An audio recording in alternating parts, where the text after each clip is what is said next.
What's up?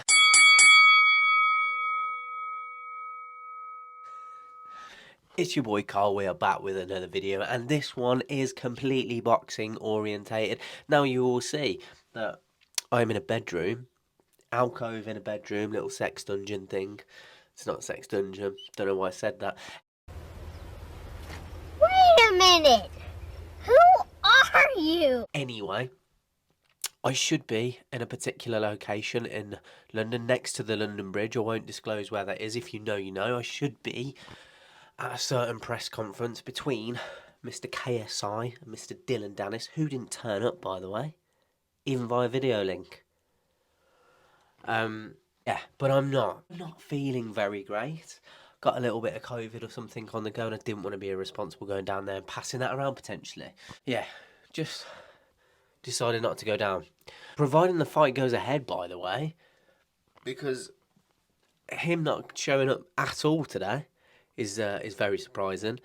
And with the fight only a few weeks round the corner, 14th of January, hopefully we'll be able to bring you loads of content for fight week. Obviously you have the media day, press conference, and then obviously the fight itself with a face-off just before. Hopefully we will be there, should be there, all things considered, and nothing going wrong, of course. But some very interesting points from that press conference. Very interesting points.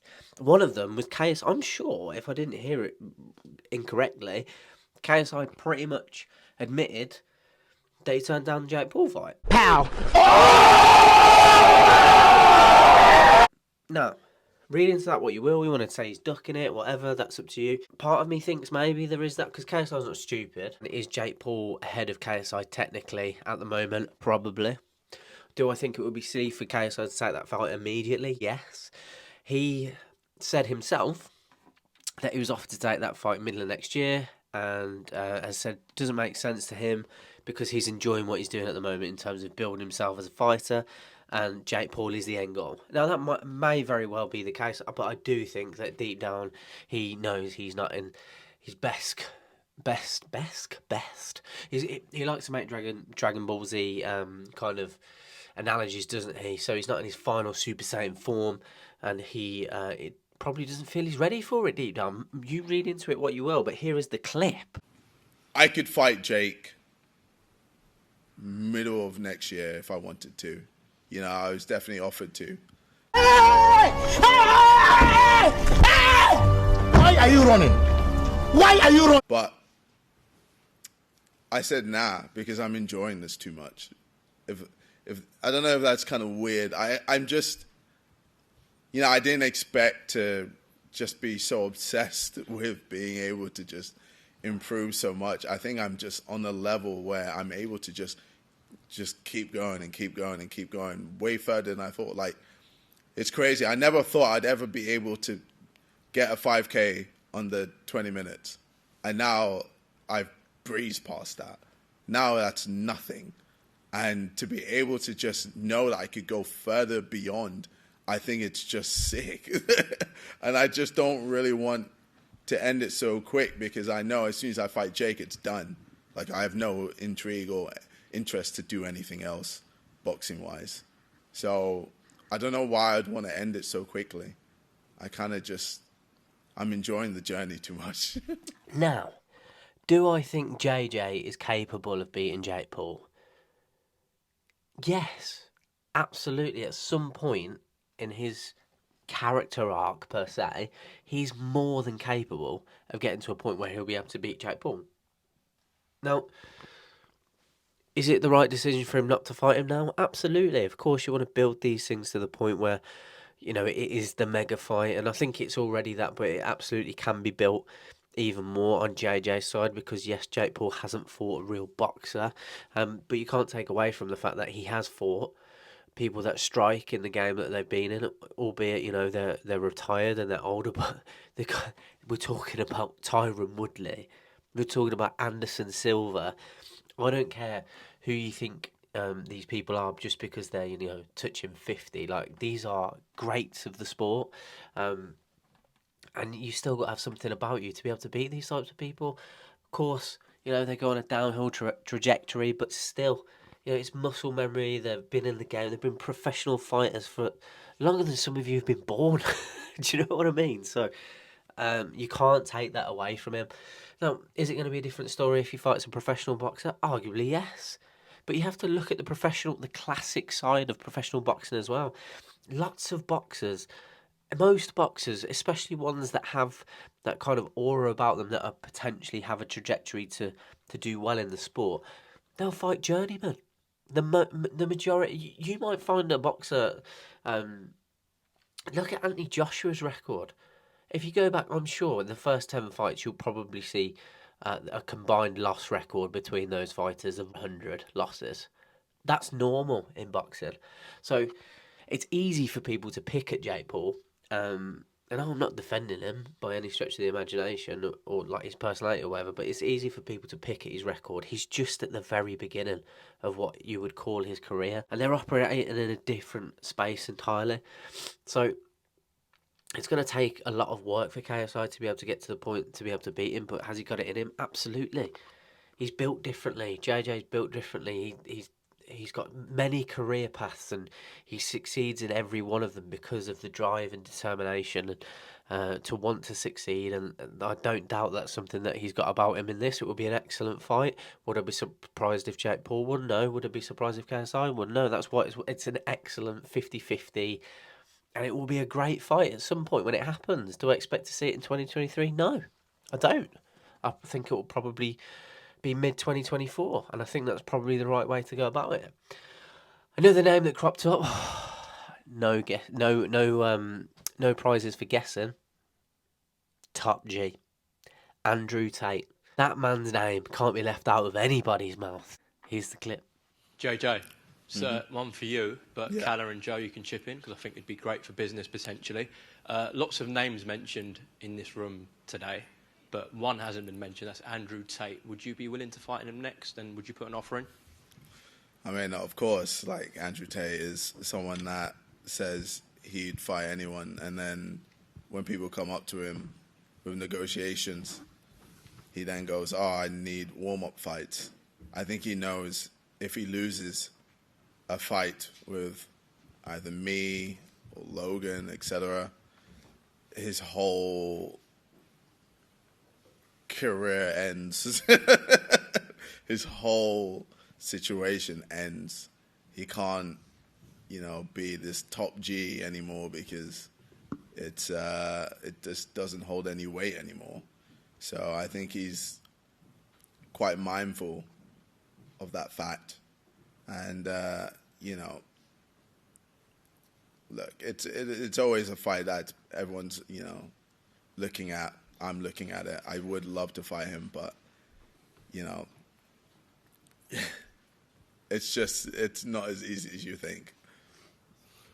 From a misfits perspective, one thing that really annoys me about this space, but then again it does that in classic boxing as well, is about when fighters say the contracts are out and, he's got it on the table, sign the contract, this, that and the other. If I put a job offer into someone in the room and I said sign the contract, wouldn't you want to know what's in the contract? Like date, how much, etc. So in this world it's bandied about a lot. I'll put a contract out to him. Well, you could put a contract out with $1 in it and the fight's tomorrow. Would you sign it? No. So it's a loosely worded term. Jake Paul loves that wording as well. I just think that, if you want to fight and you've got, Jake Paul's got a very good name. Andrew Tate seems to be quite famous as well. Well, then why are they not going out and putting on shows? I'm not quite following it because that's the way it works in boxing and in crossover boxing as well. Why is he fighting his third opponent in January in the space of 5 months? I don't know. That seems to be a bit odd. The amount of pull-outs, the amount of this, that and the other. We had a pull-out 2 weeks before, and then he decided to fight 2 guys in one night. I still haven't got over the shock of that moment when he told me, but it seemed to work okay. The numbers, I think, we were very happy with, and he broke history. So, there's a lot of talk, and I guess that's where this space comes from. And, certain people seem to be better at it than others. That's from my side. So, yeah, it's Do I think that fight will happen? No. JJ makes a very, very good point in the sense that Andrew Tate knows that should he lose to somebody like KSI or the likes of Jake Paul or anyone in that kind of sphere, it almost destroys the business model and the persona that he has on YouTube. And people can say that that's not a persona, that's just who he is. Like, it's definitely an amplified persona of who he is, but it is a persona all the same. So for him to lose in something like that would derail any sort of public credibility that he has, if any. So yeah, I don't think that fight will happen. It would be fantastic if it did, but I don't see Andrew Tate taking that, because he's not someone to, he doesn't have to be, but he's not someone, I don't think that, well, I know he would be outside of the YouTube space, outside of the cameras. I'm sure he was when he was a professional kickboxer, but I can't see him being humble towards KSI and Jake Paul should he lose to them. It's just, I don't know, it's just, it's not, it doesn't combine with his YouTube persona, does it, his social media presence. Yeah, so that was that. But obviously the main talking point, Dillon Danis not turning up whatsoever. So, as accredited media, I was already aware that he wasn't going to be attending the press conference face to face. We were told that he was going to be joining via video link, but to not even join via that, like, Dillian White did it for the Fury fight, and you could kind of understand that because Dillian White was feeling that he was being underpaid and that it was taking two to tango, and that he wanted to prove that he could generate enough interest by just not even being involved. And I think, is Dylan trying to do that? Honestly, I don't think he's even smart enough to do that. I actually think he's going to pull out of the fight. He's someone that craves attention, but when it comes down to it, he doesn't seem to follow through. And he's another one where you think, well, is he worried that if he loses this fight, if there's any doubt in his mind whatsoever that he loses this fight, that completely destroys his reputation as well? But is his reputation not being harmed by not turning up to the press conference? We wait and see. We've got another couple of weeks. We've got Christmas, New Year, and then I guess I'll say a couple of weeks. We've got about a month, haven't we? And then we'll find out what the situation is. But Kalle Sauerland and DAZN have been assured by Dillon Danis' team that all is well. He's in training and that he will be fighting on he'll be ready to go on the 14th. But I don't know. At least turn up by a video link. Give each other some grief, because they clearly don't like each other. Yeah, very, very interesting. So, yeah, that is the first episode of Saved by the Bell podcast, a boxing podcast. A new little pilot that we're trialling over on the channel. If you like what you see, please like, share and subscribe. And of course, let me know in the comments who you think is going to win between KSI and Dillon Danis, should that fight go ahead. Also, let me know which fights you're looking forward to on the undercard. We've got the likes of Salt Pappy fighting as well. Ryan Taylor makes a return, looking for his first win. He looks to be taking it seriously as well. A lot of people coming back for the Misfits card. It should be an interesting evening, of course. Keep tuned for more boxing content as well, because we've got the kind of professional side of it as well. We were at the Josh Warrington fight. We had the Josh Kelly and Troy Williamson fight as well. We've got more coming up in January, waiting for the Luce Ritson fight location to be announced. We've got all of that coming, plus much, much more, especially with the Usyk Daniel Dubois mandatory being announced, which is very interesting. So surely that leaves just a Tyson Fury Joe Joyce mouth-watering extravaganza. Yeah, I love this Misfit stuff because it brings so much more into play. It's not just about the boxing. People have got so much more at stake. It's just fun. But yes, like I said, we'll be covering everything. 2023 is going to be a massive year for this channel. Obviously, we've got Newcastle United content coming up as well. They are back this week. We've got Bournemouth on Tuesday night and we've got Rayo Vallecano on Saturday. So we'll be at both games, bringing you all the content. Can't wait. It's been your boy Carl. We've had a break. We're back into it.